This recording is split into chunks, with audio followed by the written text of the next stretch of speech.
છો મારી YouTube family? Good morning. કેમ કે સવારના વાગી રહ્યા 8:08 ને હું કરી રહ્યો બ્લોગ સ્ટાર્ટ. તો મારા હમણાં 6 દિવસથી વિડીયો નહોતા આવતા, કેમ કે મારો ફોનનો થોડો પ્રોબ્લેમ હતો અને મને શરદીને એવું પણ તાવ આવી ગયો હતો. તો હવે ફાઇનલી આપણે કોશિશ કરશું કે હવે કાયમ એક બ્લોગ અપલોડ કરશું. તો આ બ્લોગ બનાવવાનો છે આપણા મામાના ઘર વિશે, તો તમે લાઈવમાં જોડાયા રહો.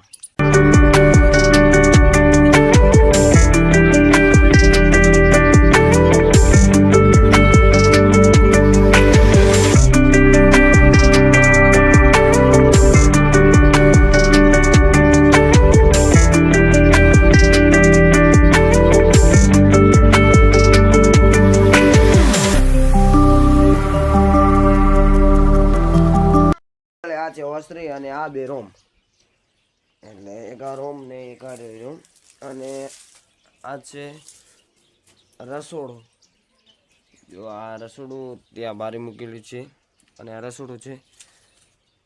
અને અત્યારે આ કામકાજ આપણું પહોંચ્યું કોને, આ કોપિંગ લેવલ, આ કોપિંગ ભરાઈ ગયું છે, આ ભરાઈઓ પણ ભરાઈ ગઈ છે.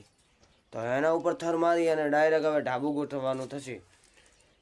તો અત્યારે અહીં એક બારી મૂકેલી છે, પણ ત્યાં બારી તે પહેલાં જેમ કે ફિટ કરેલું નથી, કેમ કે આગળ અહીં ઘરની બહાર નીકળી એટલે ટાંકી છે પહેલાં જ.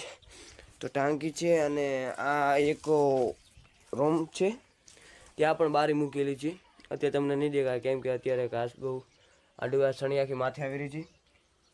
તો આટલો બ્લોગ સમાપ્ત કરું છું, કેમ કે આપણે કાલે મોટો થોડો બ્લોગ બનાવશું, કેમ કે અત્યારે મને કોઈ ફ્યુચર જ નહીં કે એના માટે બનાવો. તો મારા તમામ મિત્રોને જણાવતા કે મારા એ આઈડીને યુટ્યુબને સબસ્ક્રાઈબ કરી નાખો, લાઇક શેર અને સબસ્ક્રાઈબ કરવાનું ભૂલતા નહીં. જય માતાજી, સપોર્ટ કરજો.